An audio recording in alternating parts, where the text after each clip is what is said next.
If you don't stay down and you never quit, come on over here and sit on the far end of the bench.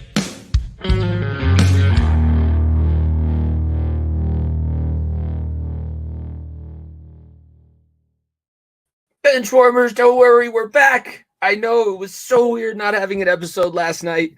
Our teams took care of business. What can I say? When you handle business, sometimes you're able to take a little bit of a rest day. Nico and I were talking yesterday. We were both basically like, if we try and fake it through this episode tonight, we're just gonna all these new viewers that are tuning in for the playoffs. Which thank you guys very much. Episode 181 of the Far End of the Bench here.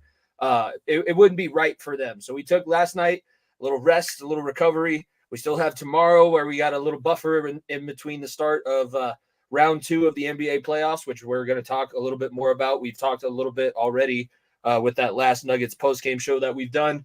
But Nick, we've content, and more content. We basically right now have like the amount of content that you can go back through and watch basically like a television channel. And it's kind of cool because it's like a time capsule. You can see different points. Remember, we were so happy when Russ got here. And now we're in the midst of chasing a double rainbow. But it's been I know. I was so excited to be playing every other day for the teams. But literally we were live from April 20th was the start of the NBA playoffs for the Nuggets.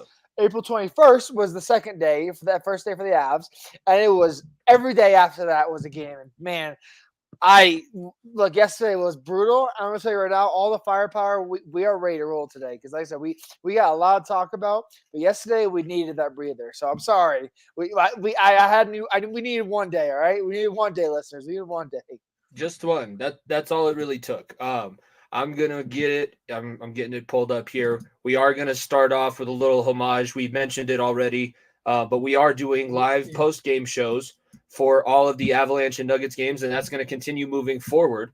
And we're going to kick things off because we played it at the end of an episode. So now we're going to play it at the beginning of an episode, see if we can catch everybody that's tuning in. I think I mentioned it, but just be sure to follow at FEOTB Pod. If you're tuning in live on the YouTube channel, welcome in. You're going to see a little bit of what we've been doing over here on the bench. I've been practicing some of my editing skills. This is the kind of content that you can find with us now. And I know that it's reaching a larger audience. So we're going to check out the highlights of our NHL and playoff. Round one, basically round one. First half of round one. We don't have the clinchers in this one. I'll have to make a new one, but give me a break, okay? It's been a lot of editing and a lot of content the last few days. Let's go ahead and we'll send it over there for a little bit.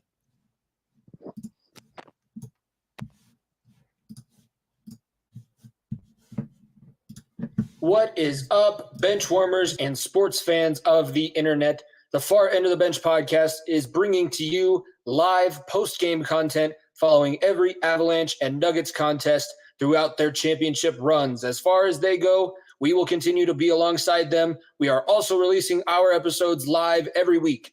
Follow at FEOTB Pod. Be sure to subscribe and like the channel. Enjoy the highlights so far. Come join us on the Far End of the Bench.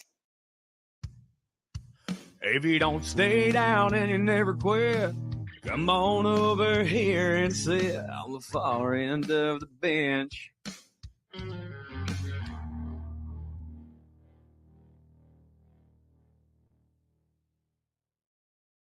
Ooh, ladies and gentlemen, they got to keep searching. They got to keep searching for what are they going to say this time?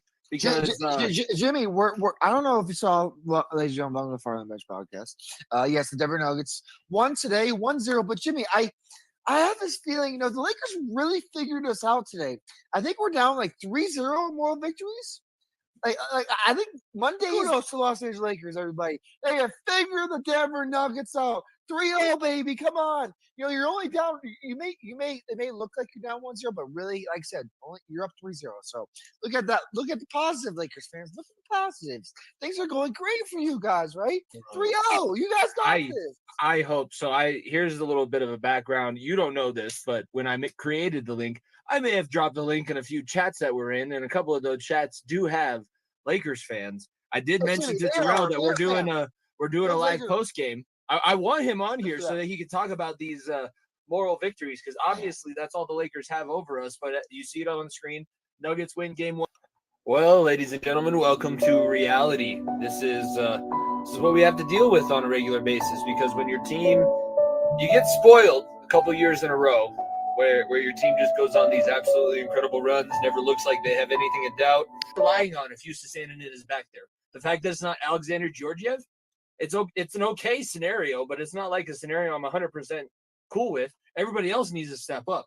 If that's the decision that the coaching staff makes, that's a conversation that's had with every. That needs to be made seriously, because I don't know how you walk into that locker room and walk into practice again and think, yeah, I think I can go for another, and allow them another touchdown.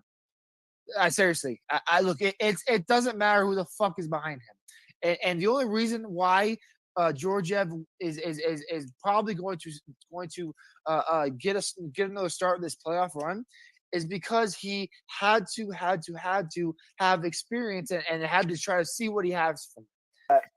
Like I said, there's reasons why I don't want to be compared to the Golden State Warriors. There's reasons why I don't want to be compared to the Lakers of the late 2010s. There's reasons why I don't want to be compared to the Miami Heat. I want to be compared to the San Antonio Spurs. That's the goal of this team. Because this team consistently shows up, takes care of business, and beats your ass. Yeah, because I am infuriated. I was infuriated. I kept my emotions because that's a goal of mine, is to try to control my emotions, especially anger. I can obviously show more. I try to show more, as much time as possible, but control my anger, and the little I have, and control the pissed offness that I have at games sometimes, and be a better person. And I take that from Ted Lasso. But like it's hard to control it, and when it's a release of emotion that is unmatched. Watching a game winner, like I think there's very, very few things that can top it. Plain and simple. He is a next play mentality, and the way they block shots, and what I saw from Miko getting down the ice, I saw Jack Johnson on the ice and take dives. Knicks were in all kinds of passing lanes. It was kind of incredible.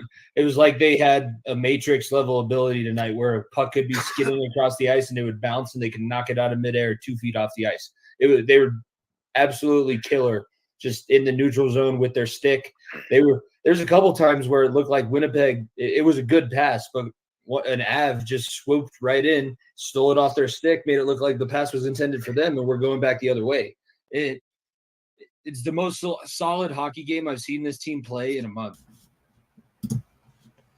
All right. Hopefully everybody enjoyed that little trip. We have all that content. We might as well reuse it as much as we can. And as I said, I'm still learning. I'm still finding these new toys, both in StreamYard and both in the editing side of things. So go back, check out the live content that we've had, especially if you're a Denver Nuggets or Colorado Avalanche fan. You get to kind of ride that emotional wave again. We got a lot of time. If you're an Avs fan, there's going to be a lot of downtime because it looks like the Stars and Knights are going to continue to beat the crap out of each other, which I'm an awesome podcaster at this point, because that's a beautiful segue into our first topic. But go back and visit it, because we have game one where we have the 7-6.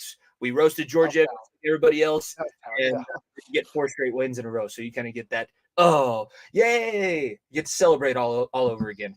NHL playoffs, Zeke. I'm going to go ahead and throw up the bracket on the screen here so that everybody can see where things stand. Make sure that it's refreshed. Again, sorry for the free advertising. I'm trying to get as little of that in there as possible. Stanley Cup playoffs, we have 1, 2, 3, 4, 5 teams set into the second round. Ones we're still waiting on. Could be 6 as we're recording this, if Boston's able to win Toronto, or if Toronto is able to. Do you have faith in Boston winning a closeout game at this point? I know I don't. Do I have faith, or do I have faith in Toronto? First round series, 2 back-to-back years. You pose a valid point too, but I'm just saying, like, the Boston Bruins they should have handled business, and the way that they came out in Game 6, and the way that Montgomery was reacting after that loss in Toronto, and I guess that's where we'll start right there in the Toronto-Boston series, because that is the game going on live as it stands right now. We're live Thursday at about 7:30 Mountain Time. It is 0-0 in the second period. These two teams, there's juju on both sides, because last year we know that the Boston Bruins gave up the 3-1 series lead to Florida, and then Florida went on to have their miraculous run. We know that Toronto finally got the monkey off their back, winning a first-round playoff series against Tampa Bay, and then forgot that there were 3 more rounds of the playoffs and decided not to show up. it is kind of like a pick your poison. Who's going to choke first and who's going to choke harder? Is it going to be the Boston Bruins? Is it going to be the Toronto Maple Leafs? Yes, pause. I don't want to get roped into that whole Ryan Whitney situation. I'm not going to really mention that, but in there first. Let me make sure I put that in there first. Yeah, no, pause. Especially because now we know that we're reaching a wider audience. I told you today we have a very strong contingency of bench warmers in my 7th grade class down there in Castle Rock. So shout out to you guys, but don't do as I say. Do as I do. Do as I say, not as I do. Don't listen. Either way, don't listen to Jimmy Pilato. Listen to Mr. Pilato. There you go. That's the way to do it. Mr. P, you listen to Jimmy here on the far end of the bench. You texted me. We're media personalities. That's what we are. We're media personalities. With this Boston-Toronto series, what are you thinking here? Because on the Toronto side, there's been drama all the way from the start. On the other side, there's still that drama in the net because when you have, it's kind of like quarterbacks. When you have 2 number ones, you don't have a number one. What do you think about that situation first for Boston between the pipes with Swayman and Ullmark? I think it's a very, very good problem to have, but at the same time, it's a bad problem to have this time of the year because I've always said it. Going into the playoffs, you need to have a clear number one. Plain and simple. Your number two will look good championship teams. Number two goalies will come into play. But you have to have your solidified. That's my guy. That's the guy. There's no wavering. You're not going to lose the net. That's what the opposite with Georgie. That's what for years Vasilevsky did with Tampa Bay. It's what for years that people did with their good goalies. And yes, Boston has 2 really good goalies that would start on majority of the teams in the NHL. But you have to pick one. Plain and simple, pick one. And you look at Toronto. Toronto winning that Game 5 was massive because you didn't win that Game 5 without Matthews. You won that Game 5 without Matthews. Nylander, you didn't have him for the first, I think it was 3 games, maybe it was 2 games of the playoffs. And then obviously tonight in Game 6, you don't have Matthews as well. If you're able to get this home win, all the pressure goes back to Boston. Dude, because Nico, of this, I got to cut you off because this is kind of like the straw that broke the camel's back in the last game. I'm looking at the live game cast right now. Swayman has faced 18 shots, and the Boston Bruins have put up a total of 5 against Jeremy Wohl. Yeah. Joseph Wohl. But Joseph Wohl has been a massive upgrade for Toronto, and he played great Game 5 thus far. Game 6 was recording it. Has been very, very good, but Toronto just realized if you throw pucks on the net in the playoffs, things can happen. It doesn't matter how good your goaltender is. We saw it with Vasilevsky not Vasilevsky. We did. We saw it with Vasilevsky against Florida, and we saw it with Hellebuck and with the Avs. If you get to a good goaltender a couple times and you just keep peppering shots, at some point it just gets annoying. Right? You can make as many saves as you want. At some point, you're like, come on, motherfuckers. At least like buck a shot every once in a while. Make my life a little bit easier back here. Make the other goalie's been standing up straight drinking water every other 30 seconds while I'm over here playing a defensive possession for 3 minutes and having to be on my tip of my toes. It does wonders to a goalie. And Toronto's offensive firepower is very, very good. Let's not forget Marner, Nylander, Matthews, and company. Tavares had a decent night the other night. Good. They have a very, very good offensive front. Their defense is where it's lacking a little bit, but it's a very good offensive front. And like I said, if you just tell you guys, hey, Sheldon Keefe, all you have the conversation is we have nothing to lose. We have nothing to lose. Everyone expects us to lose at this point. The national media expects you to lose the Game 5. The national media expects you to lose a heartbreaker at home. Just go in with like your ass is on fire. Go in, play hard, see what happens, put shots on net, make things happen, and we'll see what happens in 2 weeks' time. And Sheldon Keefe is playing like his job's on the line, and he's doing a great job with making the right adjustments thus far, especially the last Game 5 and going into Game 6. Let's move over to, we're not going to talk about the series where teams are already into the second round. I want to talk about the other 2 series on the Western Conference side. So Vegas and Dallas, that series had been dead even where no home team had won a game on their home ice. Dallas finally breaks through. They win last night and now have the 3-2 series lead. Vegas is going to have to step up and defend their home ice to possibly force a Game 7. But it has been a little bit strange because the fact that the road teams have been winning so much, you'd expect teams to have more success when they're on their home ice for obvious reasons. I don't think that I'm stating anything that's new to anybody, especially if you're a hockey fan. But with Dallas now, I feel like you've been able to see that Dallas has been the better team throughout the series. Vegas, we give them a lot of shit because of the way that they use LTIR. And, I guess you have to give them credit because they do understand what they're doing. I don't know if you saw Mark Stone's girlfriend and his brother or brother-in-law or whatever wearing the LTIR shirts. Like, it's not like it's a secret. They understand what they're doing has been legal over the last however many seasons. But Dallas has looked stronger throughout the series. Their stars are playing better, no pun intended. Vegas, outside of a few random spots, like, guys that stepped up for him last year, Barbashev on that fourth line has not been the player that he was last year. And Eichel hasn't been the player. He's done what he can, but he's not getting a whole lot of help out of his other quote unquote stars. Like, this is a team that we're starting to see maybe a little bit more of a cup hangover. No, Petrangelo and that back end is struggling mightily. They're not the same unit as they were last year. And you bring in guys like Tomas Hertl and you bring in these Nico Hannafins of the world, and you expect those guys to step right in because your team is – because like I said, look, the big conversation going into this season was that Vegas kept their entire team except one guy.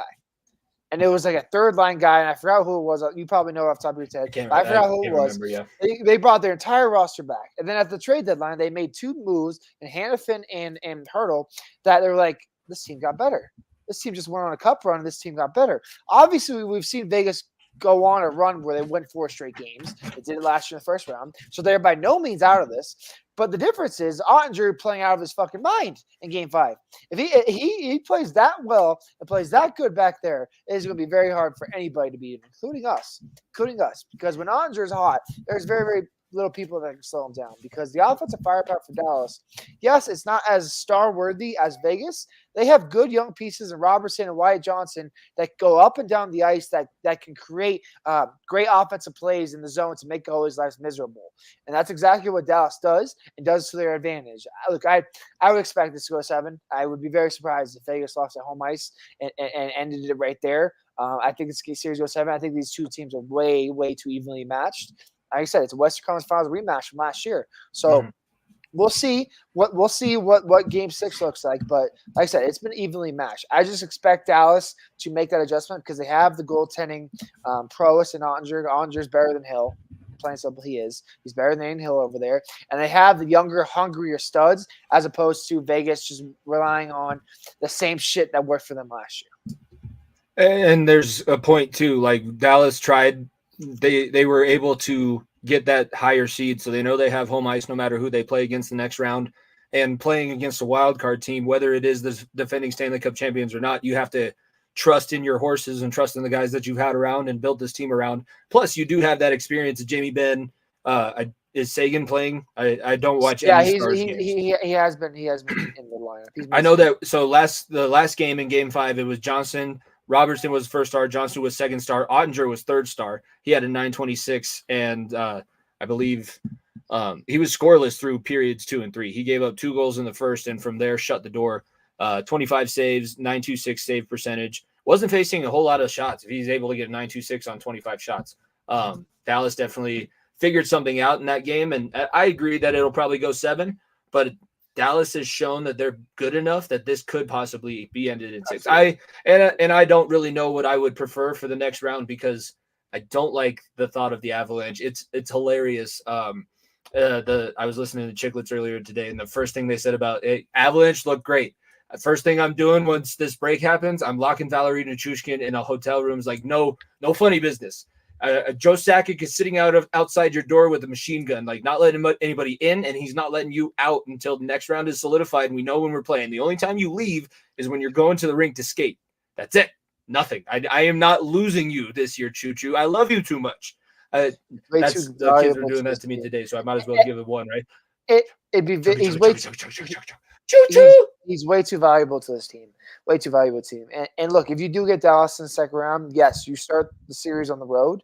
Maybe that's a pay to your advantage because obviously you sold 2 in Winnipeg, and you know when you come at home, you can get 2 very easily.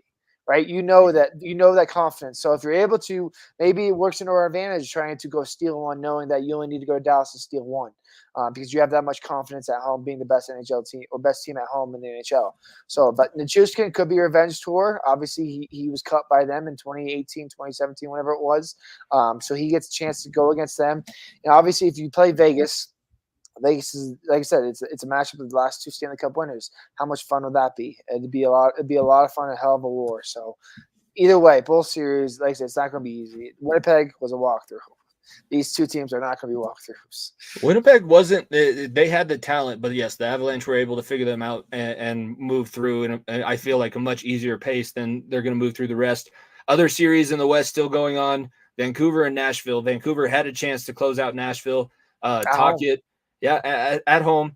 Nashville ends up winning Game 5, and now they're forcing Game 6 back on their home ice. Series is 3-2. The big story out of this is the coaching decision, and it can go either way, because if you don't know, if you challenge a call in the NHL and that challenge does not go in your favor, you not only lose the challenge and you don't get to make any more reviews, but you go on a 2-minute minor penalty for delay of game.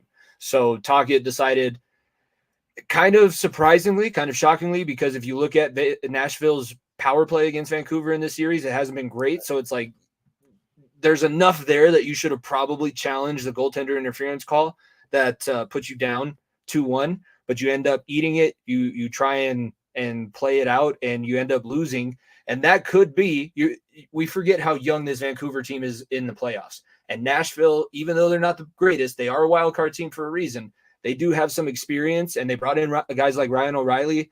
That Game 5 win could possibly be a catalyst for a wild card team going on a run. I don't think that either of these teams go any further past their second round matchup, because Edmonton looks like a wagon, and they have the easier side of the bracket to make it to the conference final. But that Nashville team is scary, getting that momentum in Game 5, and now they get home ice in Game 6. I could see this one going 7 as well, and they get even more beat up before they go out to Alberta. Back to Alberta. I was very, very surprised. That Game 5 was probably the most surprising game I've seen all series, to be honest with you, because after the way Vancouver broke Nashville's back at home with the goal in the last, I think it was 15 seconds, 20 seconds of the game, and then the overtime winner in Game 4, like I was for sure that it was over. I was like, oh, Vancouver's moving on. And look, Vancouver's on their third goalie. Let's not forget, they're on the third goalie. Casey DeSmith went out with an illness, so he didn't play Game 5. I think he played Game 4, but he did not play Game 5, and that's huge for them. If they can't even rely on number 2 guy to step in net, UC Saros over there is going to walk circles around whoever they decide to put in there, because he's a veteran goalie now and has playoff experience under his belt, and he's a much better under poise than whoever you're going to put in as a third stringer. Yeah, no, they have a lot of. I mean, they brought in McDonough too. So the guys that they brought in this season are the guys that they have extended experience, cup experience, and ways like when Ryan O'Reilly and the Blues won that championship, they were dead last in the NHL at January 1st. They were able to go on that miraculous run. They were underdogs in every single series, and they had to come back and win a Game 7 after being down 3-2 in the series to Boston that year. And Ryan McDonough has the 2 cups that he won with Tampa and the 3rd cup championship run that they lost to the Avalanche with. Like, these guys have deep experience, and when you look over at Vancouver, they don't, and it's already wearing on them.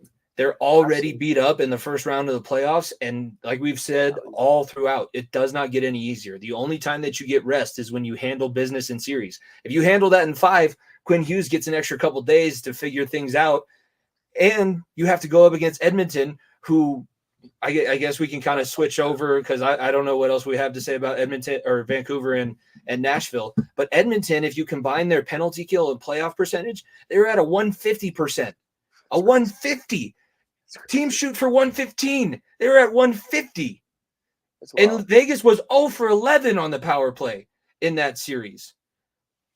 Holy crap! The Kings were, sorry, but you mean the Kings. But yes. Look, Edmonton, it's a ticking time bomb. If not now, when? And with how well they dominated the Kings, it goes to show. This was a matchup people, let's not forget, was the same one either last year or 2 years ago, where Edmonton got the upper hand. So it's a little bit of rivalry back and forth on that West Coast there.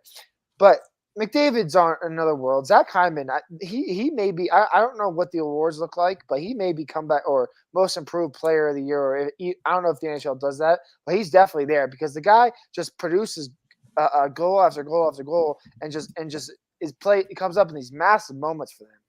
And like I said, they have the defense stepping up. The offense, like I said, what can you say? You have two of the top 10 best players in the league, and Draisaitl and McDavid.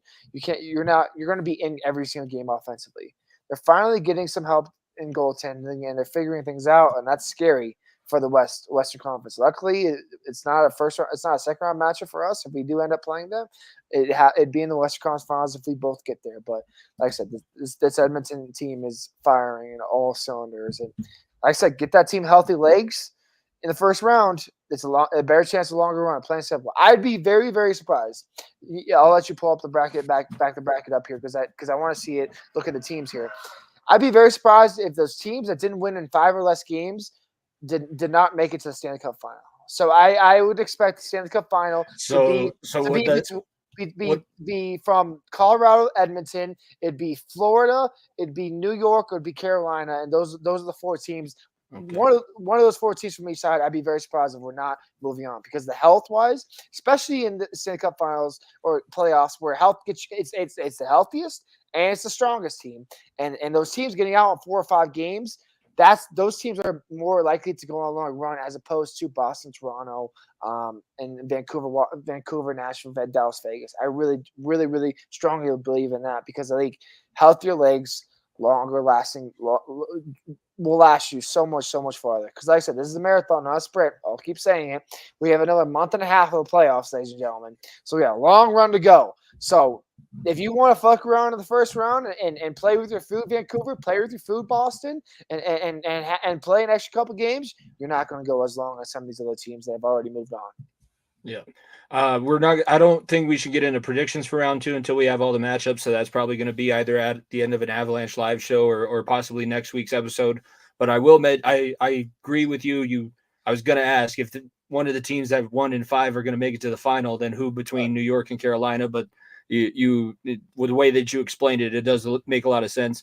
That was the thing that killed Florida last year. I think that they would have had a legitimate chance to beat Vegas if they were not being held together by duct tape and silly string.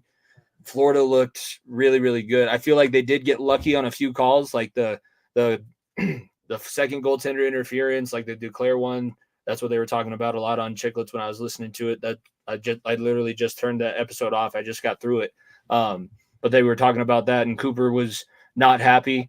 What that team was still able to do, like Tampa, it's a disappointing season because of the pedigree that they have, but they were still in the playoffs. I can't remember how many years that is in a row. That game was a lot closer than the final score. I think that Florida ended up winning 6-3, just like the Avalanche, but there was like 2 empty netters because Cooper pulled Vasilevsky with 10 minutes left in the elimination game, like conventional wisdom tells you to do in the NHL. Rick Bonus. Excuse me. I had a little tickle in my throat there. I'm excited for round 2. Round 1, even though there were so many teams, so many series that didn't go the distance, it was still very entertaining. We're getting a lot more goals, just like we saw in the regular season. And I think things are going to tighten up. We're not going to see these 6-3 blowouts as often as we have in this first round. And these series, like Carolina and New York, that's going to be a dogfight. Both teams have huge home barns and love when their teams play in front of them. Edmonton probably has an easy path to the final. I think Florida rips through their next round matchup. And then Colorado Dallas is probably going to be a hell of a series. Colorado Vegas, I like for the storyline and the former Stanley Cup champions going head to head with each other.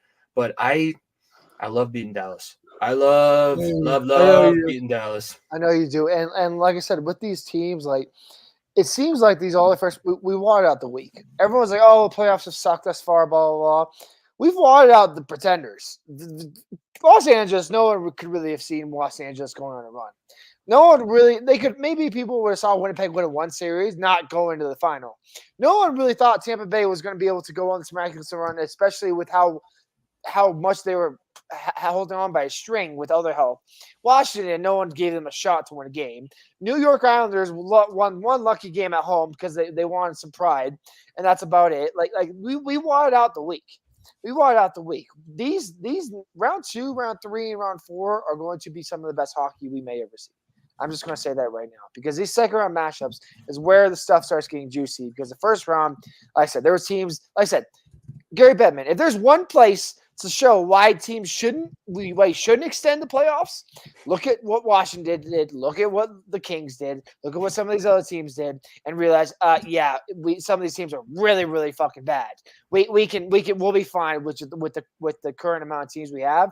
Maybe fix the fucking format so that the Avs aren't having to face the third best record in the West is facing the second best record in the West in the first round for whatever reason. Like, please, maybe help fix that, but. Besides that, the playoffs will pick up. I guarantee you. And like I said, if you weren't watching the first round for the NHL playoffs, I'd highly recommend watching the second round because I think that's where the fireworks are going to come. Mm-hmm. That's Toronto, by the way, takes a 1-0 lead. So Toronto's up. We'll give another update when we get closer to the end of the show. That's a good amount of hockey, and we're not going to talk about the Avalanche second round in depth until we know who that's going to be. NBA playoffs, we did have a series come to an end tonight, so I'm going to add this one up here because I want to get to that. There was talk that Milwaukee was going to be able to come back and do this, especially because there was talks that Giannis was going to be able to come back and be healthy. Neither of those things came true. Indiana, even though they're only shown on NBA TV and nothing else, they have zero other. Even in the playoffs, the poor guys in the playoffs are shown on NBA TV, not even on national TV. If it's against the Sixers, and I do have a score update right now. Knicks are up 36-24 with 10:03 left in the second quarter. Cut a fork in those bombs. Okay, so that's not going to happen. But yeah, okay. We, in the East, we're going to get. I can't believe we're going to say this, but one of Boston. Probably Cleveland, Indiana, and the Knicks are going to represent the East in the finals. But like the big dogs are fucking out outside of Boston, obviously outside Boston. But Boston had a cakewalk through because Miami was, like I said, put together by a fucking string, and they were throwing out a G League roster. They threw out a G League roster out there. So, but yeah, the playoffs are heating up in the NBA. It's been very very entertaining and. Man, this second round, the storylines of the second round, ooh, baby, they're going to be fun. It's going to be a lot of fun. You really have the Sixers showed a little bit of mental toughness the other night. You don't think that they have anything? Like the Knicks aren't going to blow this? The Knicks don't have that much let me cut you off, Jimmy. Tyrese Maxey showed a lot of mental toughness. Yeah. The kid basically willed that team from the grips of death and willed that team to another 48 hours of life. And New York, and it's funny because I don't know if you saw the story, but the Phillies, not the Phillies, the 76ers ownership bought 3,000 tickets on their own, and they're giving them out to people because how many New York fans took over Philly in Game 4? If you go back and look at Twitter and look at Philly, New York, and what happened after Game 4, New York took over. Like they were chanting Trae Young sucks in the fucking concourse in Philly. Trae Young doesn't fucking mean a thing. They were yelling Bing Bong on the way out. They were burning Philly jerseys outside. Maybe it was Sixers fans. Who knows? Didn't they put over some statue? They put a jersey over a statue. Over Wilt Chamberlain's statue, they put a Knick jersey over it, and there was not a punch thrown, not a single punch thrown. Philly, everyone. What happened? I'll let you go ahead, Jimmy, and talk your shit because everyone knows my thoughts on how shitty of a sports town that is. Great WrestleMania host, not very good at anything else. That's your one thing. That's your one thing. You booed and threw snowballs at Santa Claus for trying to bring you presents. This guy disrespected Wilt Chamberlain. The jersey was so big you couldn't even see the statue underneath it because the statues are statues are as tall as your fucking AYL trophy that you got this year. That's how big those statues are anyway, so it didn't really matter. But yeah, look, I was just expecting a little bit more fight out of Philly, like a punch. They threw Tyrese Maxey threw a punch. He showed why he's the most valuable player in Philly. Absolutely. I was talking about the scumbags in the stands. I'm not even talking about the team on the court. You got to defend your home court. defend it. I know that the Suns in 4 guy that was a whole thing, and now we have the Jokic brothers to run security on the Denver Nuggets sidelines. We have no problems anymore. Philly has enough scumbags in it that there should have been a punch. Some fan should have found the guy that put the think of that Alabama Crimson Tide and Auburn rivalry. They found the guy who poisoned Toomer's trees. That he came out and said it on the radio show, but they were looking for him. They were about damn near ready to send the Alabama FBI out to figure this thing out because there's going to be a mutiny and Tuscaloosa was going to secede from the state. But Jesus, zero fight on or off the floor besides Tyrese Maxey. He does not deserve to get roped into all of this. But man, I will give you the fact that Joel Embiid proved why he's playing through an injury. 9 turnovers playing through an injury. Yeah. If you're not able to play, don't play. Plain simple. Like makers, like you said, you don't play against the Nuggets for a reason. Don't play in the playoffs if you're that injured. Look, I this conversation come up, and I think it's important to address it as a Nuggets fan. Obviously, a team that covers the Nuggets constantly. People were losing their mind when people were like, Maxey's the closer on this team. Maxey's the closer on this team. When, obviously, on the Western Conference, when Jamal Murray is winning games for the Denver Nuggets. The difference between us calling Tyrese Maxey closer, not Joel Embiid. Joel Embiid has never made it past the second round. Nikola Jokic led a team to the NBA championship. Everyone knows it's Jokic's team. Everyone knows that, Jamal Murray is the second best player on this team. But when it comes to the playoffs, everyone's still looking at Maxey to close the game out. Plain simple, that's the difference. Yes, there's no conversation between Jokic and Jamal, who's the number one on this team. There's a conversation in Philly because of the lack of fucking performance and success your number one has given you. Plain simple. That's the difference. That is the difference. Because, like I said, this is going. If Philly loses tonight, which they more than likely will, it'll be another first-round exit for this team. And like I said, they've been processing for how long, Jimmy? Forever. As long as we've had this show. Double as long as our show. Since we've been in high school, they've been processing. That's gross. They have had multiple All-Stars on this team. Let's not forget, Jokic has never played with an All-Star in the same year. He's played with 2 All-Stars in his career. DeMarcus fucking Cousins and DeAndre Jordan, who both are backup centers at this point in their career. There's the only 2 people that have ever been All-Stars on the team. Joel Embiid has played with Jimmy Butler, All-Star. Ben Simmons, as bad as he is right now, he was an All-Star. James Harden, All-Star. Now Tyrese Maxey, All-Star. That is 4 All-Star caliber players that have came and gone basically outside Maxey that you have not been able to win with, not be able to make the Eastern Conference Finals with. That's a joke. That's a joke. If you're Philly, man, start pointing fingers. I don't care if the dude's unhealthy. Get healthy. I've said it over and over. I said it when we talked about AD in the Nuggets series. If you are a big man, you are spending that much time flopping on the floor, you are not going to last in this league. You're not going to last in this league. That is the one thing about Jokic that makes him so lasting. And I forgot who said, I think it was Jamal Crawford said today, Jokic has the largest floor of anyone in NBA history. Because he doesn't rely on dunking and windmill dunking and have to force dominate a person in the post. He can beat you in so many different ways. He's going to be doing the same thing when he's 40. For 8 more years. Exactly. 8 to 10 more years if he wants to play long. Hopefully, it might be in a Serbian YMCA at some point, but he's going to be doing the same moves, whether he's playing there or in the NBA. His low is better than everybody else's low in the league entirely. And I specifically for Joel Embiid, because like I said, Joel Embiid is either going to get you 10 points and fucking 5 rebounds, or he's going to drop 70 points and 6 boards. There's no in between for him. There's no in between. You're not going to have a consistent game for him offensively, healthy or not healthy. And like I said, you're Philadelphia. When is it enough? You fired Doc Rivers, or not Doc. Yeah, you fired Doc Rivers last year. His cancer spread to a different franchise. You traded Harden away. Harris is more than likely gone. This team is going to fall apart. Like seriously, look at the teams that's passed this team. New York has passed this team. Milwaukee has always been above. Celtics have always been above. Miami has made 2 NBA Finals appearances in the last 4 years, and they have been a lower seed, I think, every year but 1 year in the last 5 years, as opposed to Philly. They've all come past you. This is no longer a you know what, like we can't get this is no longer a team problem. This is a star problem. This is a culture problem. This is a we need to start from scratch and try to see if we can get something back for Embiid and trade his ass and build around Maxey for the future. Because look what happened in New York when they built around the guard with Jalen Brunson. Look what happened with OKC when they built around the guard and Shai Gilgeous-Alexander.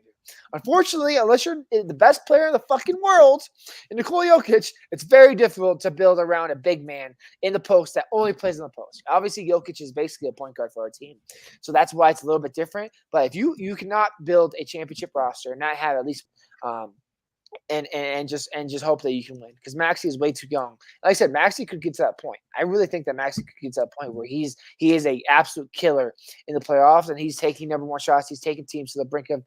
I think he's the star of the future. Joel Embiid is, like I said, can't stay on the floor. Cool, he won an MVP in a year that the voters got sick and tired of putting Jokic's name on the ballot. So that's all you can say for that team, and that they've won MVP and they made the second round twice in the last 8 years.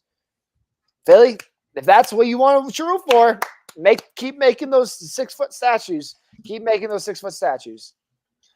For the Thunder, besides what a pro wants and what a pro needs, what did you see out of the OKC Thunder? Well, you did not have to fucking do that to me. It's gonna be. I mean, if you're watching the NBA, you probably NHL playoffs too, Jimmy. I can't fucking avoid it. Yeah. I'm watching it on TNT and ESPN. Where what a girl wants, what a girl needs is still there. That commercial kicked my ass during the March Madness tournament. I was so sick and tired of it during March. I'm surprised that they've ran with it for this long. But then again, they are still showing that Lamps one from Jimmy, 2 years ago. Jimmy, I don't even know. Is it Enterprise? I don't even know who the fuck the sponsor is, to be honest with you. But I know the commercial. That's how. It's Rocket Money. It's Rocket Mortgage. Oh my god, yeah. It's utterly ridiculous. But look, OKC, everyone knows they walked near New Orleans very easily. New Orleans was a walk in the park, especially without Zion fully healthy and Brandon Ingram not playing a shell of himself. They were nothing. It was a walk in the park. Everyone knows OKC. This next series is the biggest, most important series. This second round in the Western Conference is going to sort out the men for the boys. Plain and simple. We are going to find out to see if Minnesota is ready. We're going to find out if Oklahoma City is ready. Because Dallas has already made a Western Conference Finals. They did it 2 years ago now against Golden State where they lost. The Clippers, if they get through somehow, I highly doubt it. They've already been to the Western Conference Finals 3 years ago.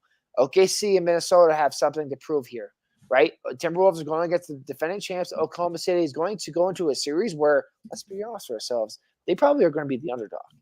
And that's weird saying that as the 1 seed, but they're more than likely going to be the underdog because of what Dallas is and people not watching as much Oklahoma City basketball. And that's the fact of the matter. I'm sorry. I'm sorry to be honest with you, Oklahoma City, but you're another NBA TV team. I hate to say it, but you are.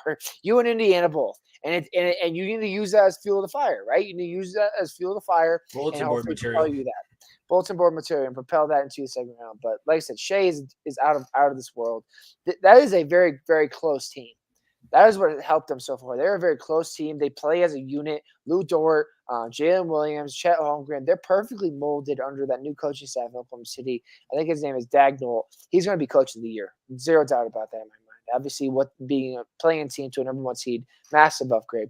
He's going to be coach of the year. That team is very, very close, and it feels as though this is the best team they've had since James Harden left in 2013, whatever it was, when they had that big three of Russ, KD, and James Harden, whatever it was. This is the best team they've had since then. I'm even talking better than that Russ, Melo, and PG fucking shit show they had too, where Damian Lillard hit a 3 on their head. This is the best team they've had since then. So I would love to see them go on a run. It'd make it a little bit easier on us because I think it'd be a little less toxic playing Oklahoma City as opposed to playing Dallas. But who knows? And look, this Oklahoma City is firing all cylinders, and it's very, very, very huge to get that first series win as a team too. Get that first series win as a team. Get that momentum, so that you have that under your belt, that first one under your belt, and now you can start focusing on everything else. Because like I said, this is the youngest team in NBA history to be a 1 seed. It's the youngest team to gentlemen sweep a team in NBA history. It's the youngest team in the NBA by a wide margin, and they're doing this. That's scary news for everybody. That is scary news for a lot of teams. And like I said, Oklahoma City, San Antonio, when Wembanyama gets some help, it's going to be run by those 2 teams. And hopefully the Nuggets can stay good is all I'm going to say. I think it's we're just killing transitions because I do want to talk about this series. And one thing, you kind of mentioned it, and we've already kind of mentioned it earlier on, just in that last little segment where we talked about OKC, but especially in the NBA playoffs, but in the NHL playoffs too, because it's a series, it's hard to see teams go from 0 to championship runs. The Bengals do not happen in the NHL and the NBA, where you're the bottom feeder, garbage, top 15 pick in the draft, and then go straight to a championship. Given all of that, that is why I'm starting to have a little bit more confidence. I mean, I have confidence in this T-Wolves series. Don't get me wrong. I don't doubt the Nuggets at all. This is a very tough matchup. There is a lot of factors, like Anthony Edwards could go off and steal a few of these games.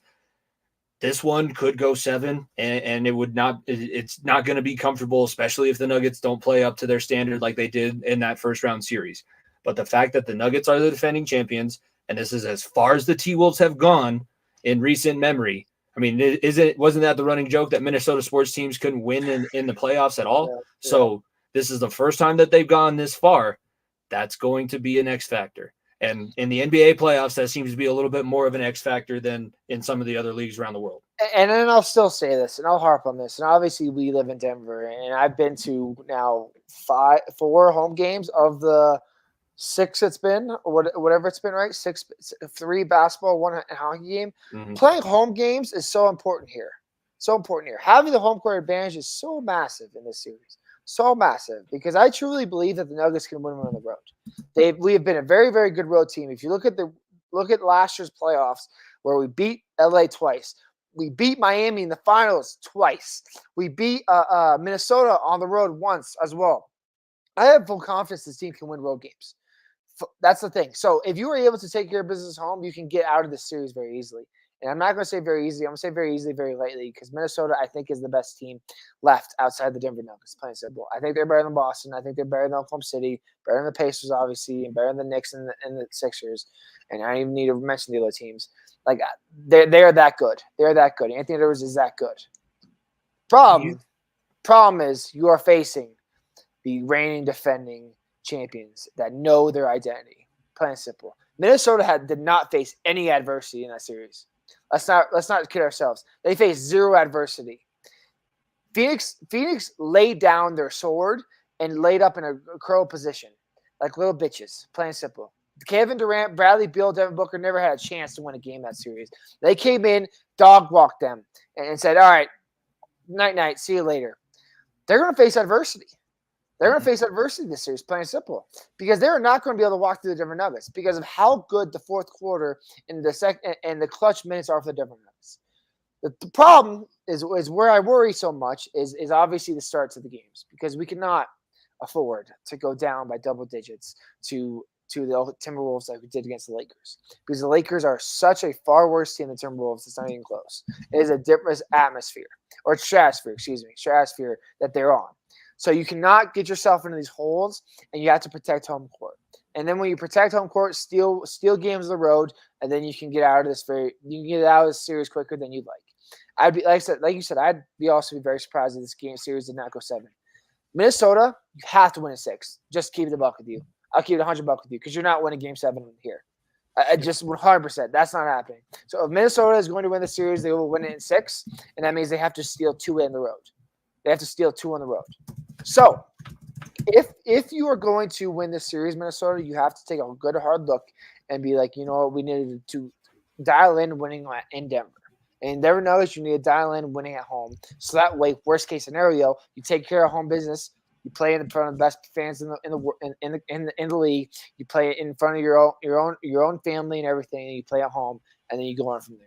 That's why that third to last game of the year was so big when the Nuggets won that game against Minnesota, because it's a momentum boost. It's a momentum boost that you got the 2 seed. We were able to have that under your belt. Hey, we were able to figure this out, but we weren't playing our best. Okay, perfect. Let's make those adjustments now. And Malone does that better than anything. I would love to see how Minnesota handles this Chris Finch scenario, because he had surgery. So I would expect another scooter situation or a seated chair. That's all I'm going to say. A seated high chair because he stands up the whole game. So we'll see if that what it is. But and look, if you want to see my breakdown of each position, go back to the post game and game 4 because I'm not going to beat a dead horse. But the matchups are very, very juicy here. They're very, very juicy here. Obviously, Gobert versus Jokic, and obviously Jamal Murray versus Anthony Edwards. I would not expect Jamal Murray to guard Anthony Edwards. I would expect Anthony Edwards to guard Jamal, though.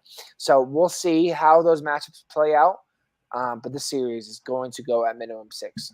minimum 6. I'd be very surprised if we get away with 5. When we get away with 5, get the second banner fucking ready. That's all I'm going to say. Get the second, get the Hoist. get the Hoist. get the second banner ready. Okay, is all I'm going to say. If you get it out of this at 5. Oh man, that would be so much less stress. So much less stress in my life, especially because that would be right around the time where school would be ending. And I've shared it already on this show. I have a personal vendetta this year against Minnesota Timberwolves, and probably for the foreseeable future. I still have a Minnesota Timberwolves fan. He's still my friend. That's one thing that I got out of my last relationship, I guess I will say, is I got another buddy to talk hoops with. But he is a Minnesota Timberwolves fan, and I would like nothing more than to just stomp all over their dead, lifeless body. I want Batman. I think you got him, man. You want what he's having? No. Batman is Anthony Edwards' scenario, so we'll be very careful because the Joker wins in these. The Joker's card is going to trump everything that Batman tries to play. But the Joker always loses. Not last year, not this year. Is all I'm gonna say. I know. If we get Killing Joke Joker, then I'll be okay with it. If you know, you know. You know. All right, let's talk a little NFL draft. I got my Bengals stuff on because I'm trying to talk myself into what happened. But I think we're gonna start with your team because your team picked first, and it was, I don't know if that's what you were expecting, but it was not what I was expecting. So Bo Nix, quarterback from Oregon, formerly of Auburn, same age as Zach Wilson. Back up to, or is the second in the Heisman Trophy winner, by the way. Let's not forget. Jane Daniels was first, ran away with it. Obviously, Bo Nix was second, so let's throw that in there.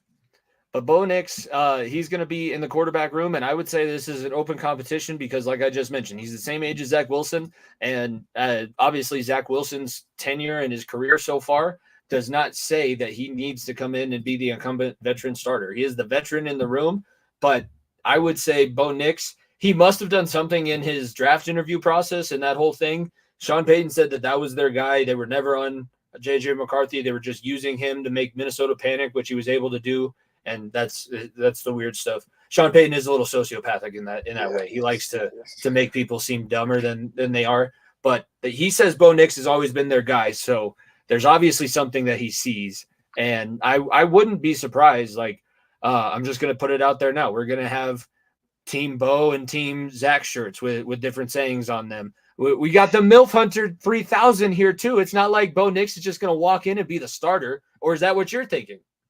Look, let me first break down of what my initial thoughts were before we get into who's going to be the starter. My first initial thoughts was, what the fuck are we doing? Because Bo Nix was the sixth quarterback taken. Right, sixth quarterback taken. Right, sixth quarterback taken. Six. But as the days went on, the more things I listened to, the more things I read and heard about, I got more convinced that this was our guy all along.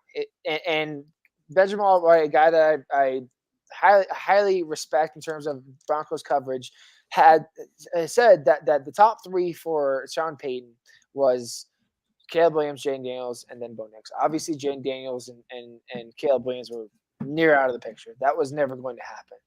And they felt as though Bo Nix, he was the most accurate quarterback in college football last year. He had the most passing yards in college football all of last year. The kid has played 4, or I think it's 5 full years of college football at starting 6, position. 7, 8, whatever, 9, 10. Whatever it is. Whatever, he's played he was a lot in college of football. when we were in college. He's played a lot of football, plain and simple. And if you're Sean Payton, what do you want? You don't want a guy that's going to gamble. You want a guy that's going to stand in the pocket, make accurate throws, and make good decisions.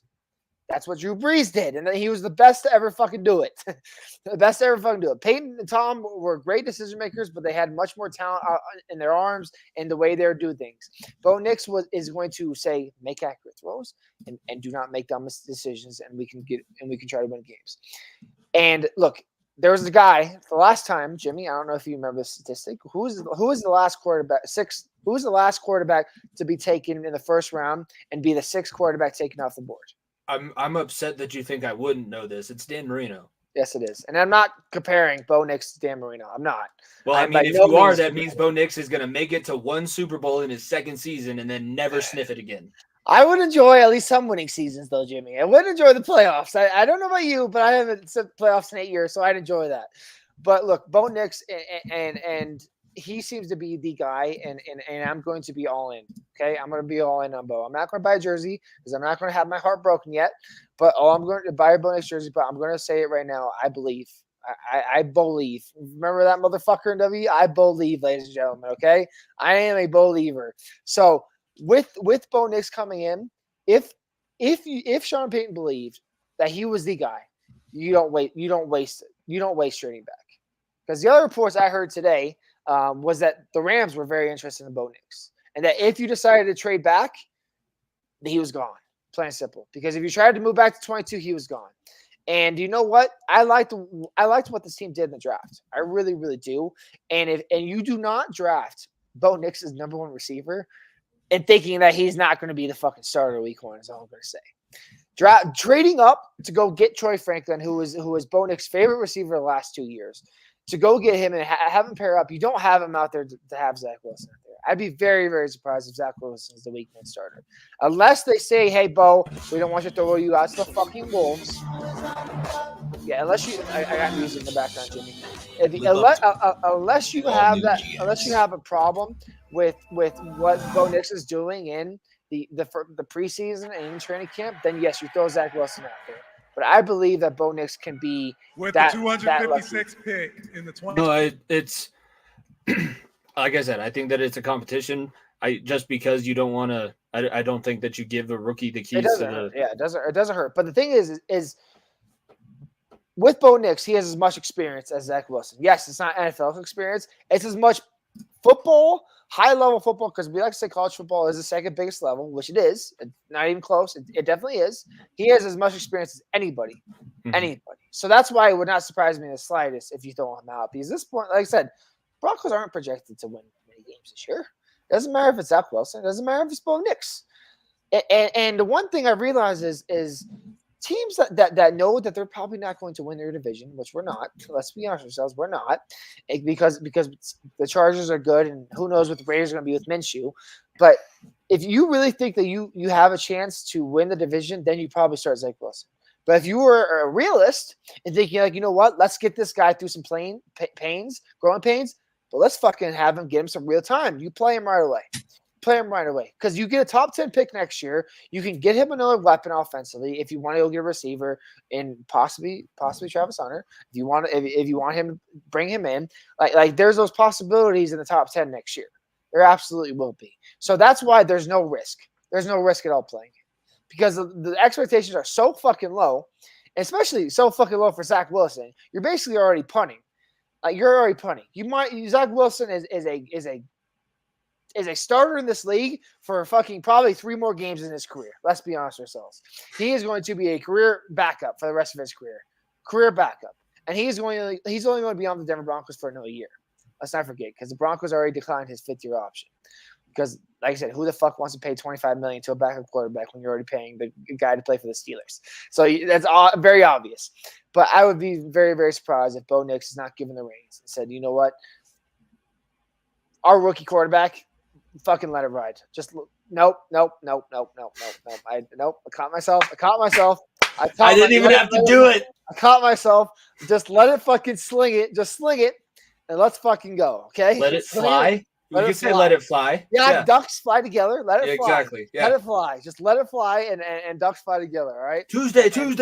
And give the kid a chance. Is all I'm hoping for. Like I said, I'm very happy with this draft. And by the way, we got all of the seasons in one. You it needed started to start off being hitting 40 in the degrees, draft. and then today it's like almost 8, which is such a Michigan thing. It was raining, that it's sunny. You get all of the seasons all at once. So with absolute massive we're figuring there, this as enjoying we what go the Lions have done, but enjoying with this hopeful 3 days on the off now? NFL calendar. Let's No, talk optimism here. So yeah, it's okay. Either way, I'm not going to have it in there anymore. Either way, I love the draft picks. Obviously, getting his number one receiver is huge. Getting an edge rusher and Jonah Ellis is huge. Getting the offensive lineman, I thought was very helpful. I like the corner they picked up too. Like I said, who knows? We've whiffed on a lot of drafts last couple of years. We've whiffed on a lot of drafts. Javonte Williams and Patrick Surtain are the only basically 2 guys that have been worth a fucking shit the last couple of years in drafts. So hopefully this draft can turn out things. And Sean Payton has a history of drafting quality guys in the backgrounds of drafts and getting guys out of nowhere that just come in and buy in. So, like I said, I trust Sean. And would I have liked Dallas Turner? Yeah, I would have. I absolutely would have. But I cannot sit here and be mad that we went and got a guy that we believe in. And this coaching staff believes in. And you know what? If they believe in him, I should believe in him too. Yeah. I'm in a weird spot with I like the Broncos draft, and I do know that they need to start rebuilding themselves because they basically traded away everybody they drafted under the last 2 head coaching regimes. So start building some talent, start building actual depth so that you don't look like a college team playing in the NFL. With the Bengals, the Mims pick, I would have rather they still had the chance to get three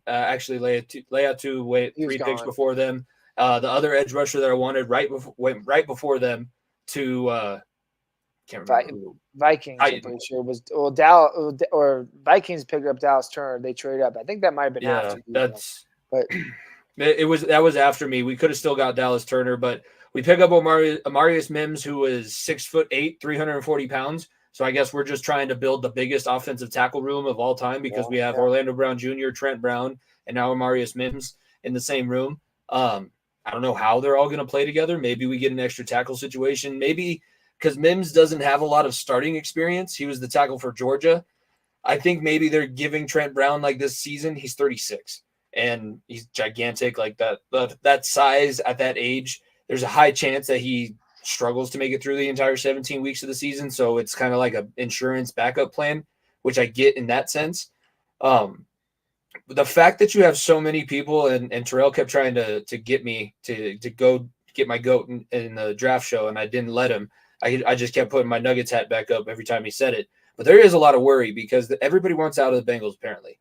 Like T. Higgins has started a trend. Trey Hendrickson has said that he wants out, which I don't know why, because he was good in New Orleans. He could take over and become the man in Cincinnati if he truly wanted to, and I don't know why he wouldn't want to because he's had a lot of success here and almost led the league in sacks.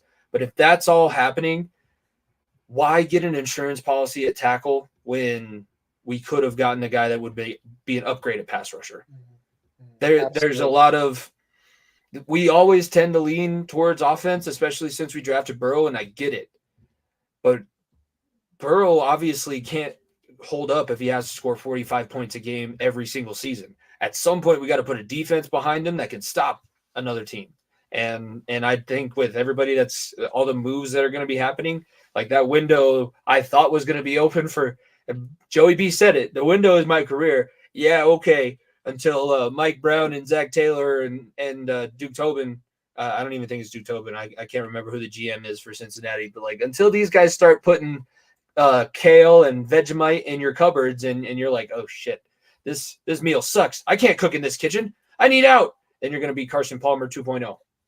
Look, the problem, and like I said, I'm glad to see you finally jump on my end. When I said, hey, edge rusher, go get Dallas Turner. Hey, maybe Brock Bowers if he falls.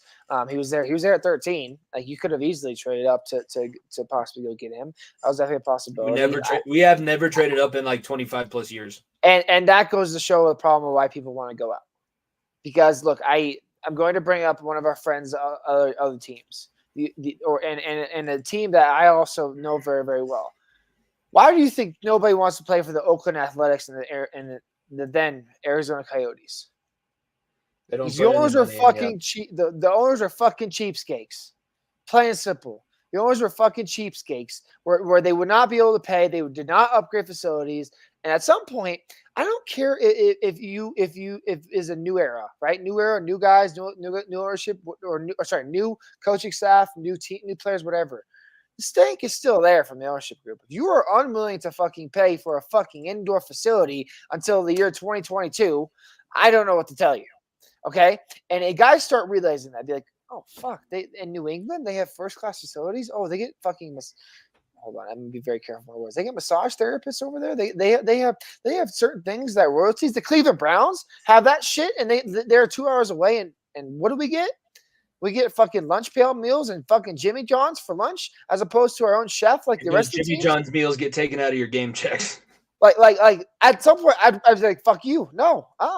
It's the same thing. And as Bengals fans, I'd be pissed off, not the players anymore. It's not necessarily those guys don't want to be here. I understand. It's a fucking recurring trend. That's the problem. It's not necessarily a hey, you don't want to be here, we don't want you. It's a I understand why you don't want to be here. What the fuck are we gonna do to change that? Because like I said, you have a fucking Maserati at quarterback. You have the fucking cream of the fucking crop. Teams search for their quarterbacks for years. My team specifically still searching for their quarterback. Hopefully we finally hit it. Teams search for their quarterback for years. You have it. You have it.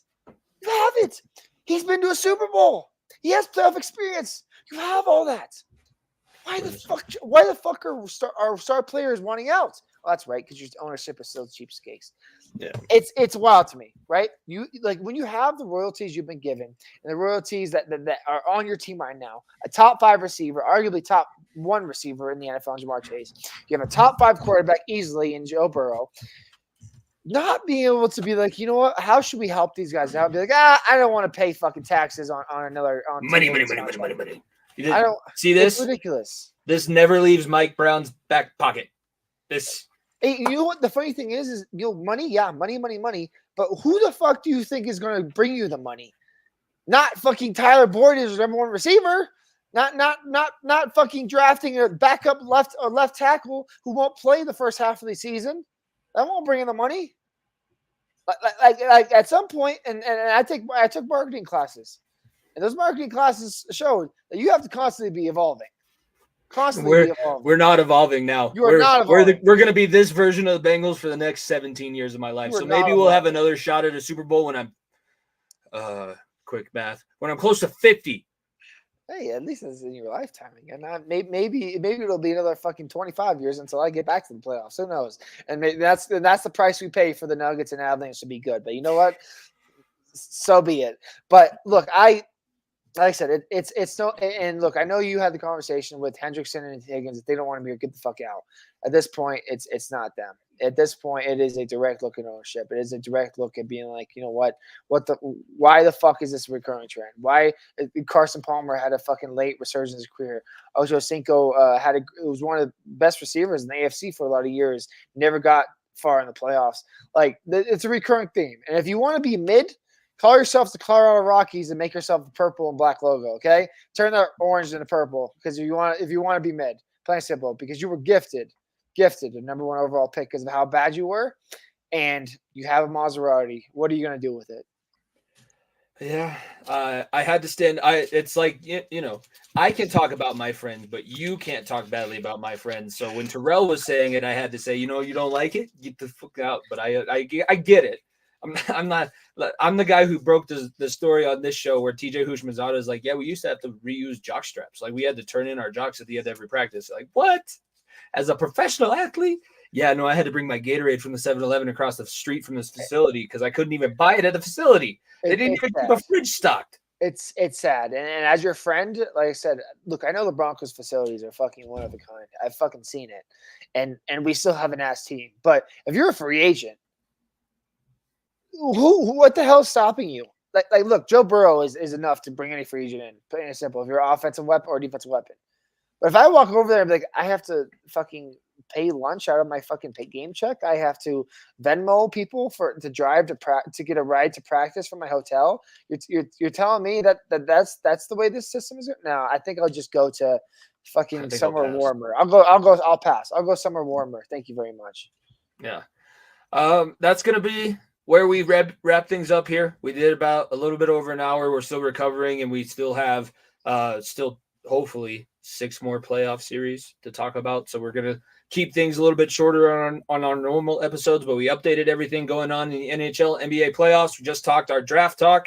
We will be back following game 1 of the Nuggets and T-Wolves series Saturday. We don't know when that is yet. They don't have a time announced. I believe that will probably be coming soon. The other game that's scheduled on that day is if the Knicks and Sixers need to go 7. I did say that we would give another score update. So as it stands now, at halftime, Philly came back and took the lead, 54-51 of that game. And let's check the NHL. 1-0 Maple Leafs, 9:22 left in the third. Oof. Oh baby, oh baby. Oof. Is Willie Nylander gonna be? Is Slick Willie gonna send us to a Game 7? We'll see. We'll see. It's gonna be tight, is all I'm gonna say.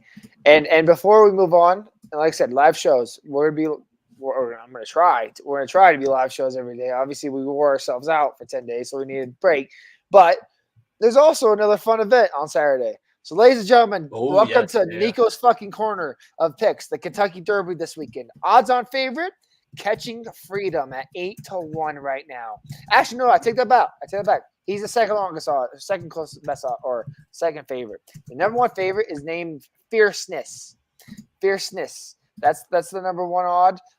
The longest odds are 50-1. It's Grand Mo the First. Okay, that's a stupid name. Okay, all right. Well, let's go.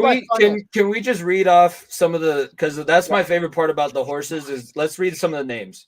Oh, the names are the best part. You filibuster. Okay. Talk about why people need to watch the Kentucky Derby, and I'm going to pull up the names so that we can go back and forth. It is one of the greatest traditions in all sports.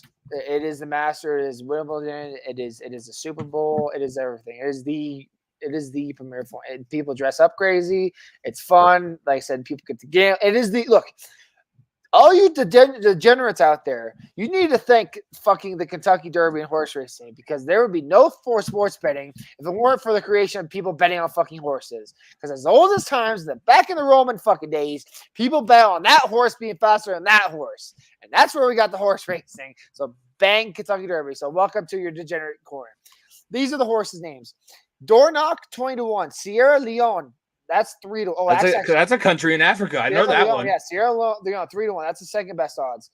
Mystic Dan, 20-1. I like that one. Catching Freedom, 8-1. Just talked about. Catalytic. Don't fucking know. Just Steel. I like that name. Just Steel. Steel. Ooh, track I like that one. Honor Marie, just a touch. And Encino. T.O. Pass. Okay, fuck out of here. Japan. T.O. Pass. What the fuck are we doing?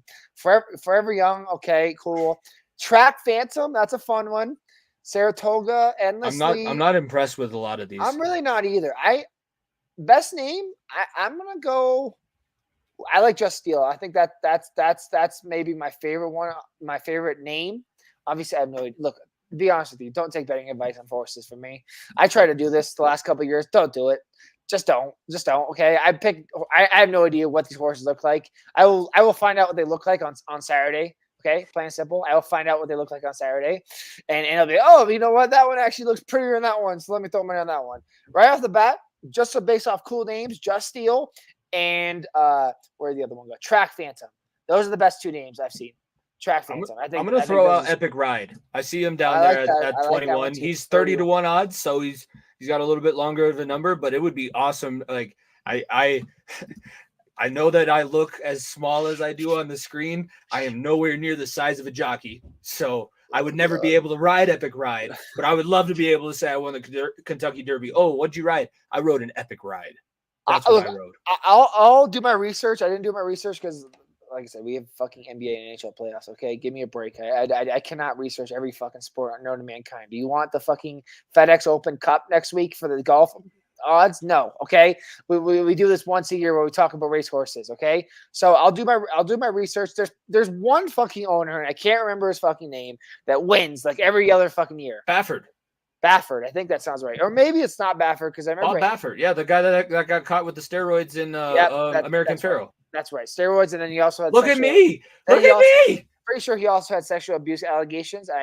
Don't quote me on that, but I think that might have happened. So, if he has a horse, more than likely pick him. Okay, is all I'm going to say. If you see a guy, hopefully they pay out the winnings before they test the horses for PEDs. If you have, there's an old ass white guy with dark sunglasses that look like fucking aviators. That's Bob Baffert. He looks like Robert Kraft's long lost twin with long gray hair. Bet on his fucking horse, okay? Is all I'm going to say. If you see a bunch of fucking 10 frat boys owning a horse, first of all, that's my fucking dream. Thank you for living my dream. Secondly, do not bet on a horse, okay? Bet on the old motherfucker. Look, if you look at the owners and be like, that old motherfucker looks like he knows horses, pick that horse to win. That's how you do it, okay? I would vote. I would bet on the frat horse because you know why? He's running down on jungle juice and Jimmy, that is pride. everyone knows that's my fucking dream to own a racehorse. I just want it once. Tell your dad to get in business with EJ. I know my family does have a horse. For those that don't know, we do have a horse. We have a fucking Clydesdale mix. He's a fucking dog. He's a fucking huge ass horse who doesn't fucking race. Is all I'm gonna say. But I told my dad, I was like, I want it. I want one. I'm gonna get 10 people, and I'm taking applications. 10 people. If you want to chip in on a racehorse, it's probably around $100,000, if not more. Probably worth double a car. It's worth a lot of money, and we have to train this motherfucker. It's not like we get a horse that's fucking ready. You have to get a fucking little baby horse, and hopefully that turns into something. And you gotta hire a little person to ride it. We got to hire a little person to ride it. We get on the local circuit. We kick ass local circuit. Boom, Kentucky Derby, and boom, we're winning money. That's the dream, Jimmy. That's the dream. I was not anticipating the Ponzi scheme on the Kentucky Derby racehorse, but I guess that's why people turn into the far end of the bench. It's not a Ponzi scheme, Jimmy. It's a dream, okay? Let me dream. It's a fucking fun ass dream. You guys invest $10 at this level, and then you get somebody in to invest $30 at the next level, and that extra $20 goes into your pocket. All I'm saying is 10 of us, 10 people. Jimmy, like I said, open offer to you as well. When we get there, probably not right now. Maybe when we make a little bit more, especially on the show, we'll get to a point where we get a racehorse, and maybe we'll name it Far End of the Bench. And that motherfucker wins the Kentucky Derby. It's going to be far end of the bench. It's going to be a fucking show. That's all I'm going to say. It's going to be a fucking ride. Instead of saying want, this is the trick that I've been learning in my book. We will have a far end of the bench racehorse. Oh, God, because if you say, I'm not going to say will. No, you have to say will. No, it's a pipe dream. But you have to say will, because if you say want, then you're giving yourself the out at the beginning. So say will, and it may not happen because sometimes your will cannot overcome things. But if you say want, then it's already dead from the beginning. I'm in. Look, I'm in. I just don't have the $10,000 to invest. I don't either yet. So that's why we got a little bit of time. But I've been saying this for 5 years. So the want has been going on for 5 years. I don't know what that means. The will. I know. But I've been wanting to do it for 5 years, and I haven't fucking looked into it at all. I didn't even looked into local stables. Okay, so we're a long ways away. I say we import a Japanese horse. All I'm saying is that's a fucking dream. Okay, you get one horse, and he's the fucking dog. He's the fucking man. He wins one Kentucky Derby. We're set for life, Jimmy. We're set for life. We don't need to work another fucking day in our life. Yeah. We fucking sleep in until fucking 2 and do the show, and boom, our life is set. Okay, tell me that's not a fucking dream. No, it's beautiful, and I want that. We will have that at some point. That's going to take you bench warmers telling, and that's a good way to finish things off. Tell your friends to listen to this show. We're going to get out in front of bigger audiences, but you got to help us out. Grassroots, from the very grassroots. If you are a bench warmer, if you have been listening to this show for the entirety of the 3 years, whether you're just now joining for the playoff runs, tell your friends to check it out. Because the more people that get eyeballs on it, the more likely it is. Chance you get to fulfill my dream. Come on. Fulfill my dream. Do it for me. All right? No, do it for us. Those other 8 bench warmers that invest with the two of us, that's going to be – we're not just talking about setting ourselves up for life. Obviously, if you put money in, you get money out of the stud when he produces his offspring. Hopefully. Of course. Hopefully, yeah, obviously. Of course. I don't even know how to. We've had great transitions all throughout the show, but now I'm at a point where I don't know how to get out of this one. So I'm just going to say follow at FEOTB Pod. Tell your friends to listen to the show. Like, subscribe, comment. Be back with us live Saturday after the Nuggets game. And yeah, this is what you can expect from this show. So if you haven't listened so far, this is basically where we're at this point. This is what you get when you have two dudes that have recorded 11 of the past 12 days. All right, we're talking about buying a racehorse on our 11th day. 8.5 hours worth of podcasting content over 11 days. Yeah, I have no English words left. I'm surprised I haven't started speaking Spanish yet. That's coming. I know, and I've already let everyone know my hopes and dreams on the World Wide Web, okay? Welcome to the Far End of the Bench podcast, ladies and gentlemen. With that, episode 181 of the Far End of the Bench podcast for myself, Jimmy Pilato, my co-host, Nico Bryant. We will see you guys Saturday night. Peace. If you don't stay down and you never quit, come on over here and sit on the far end of the bench.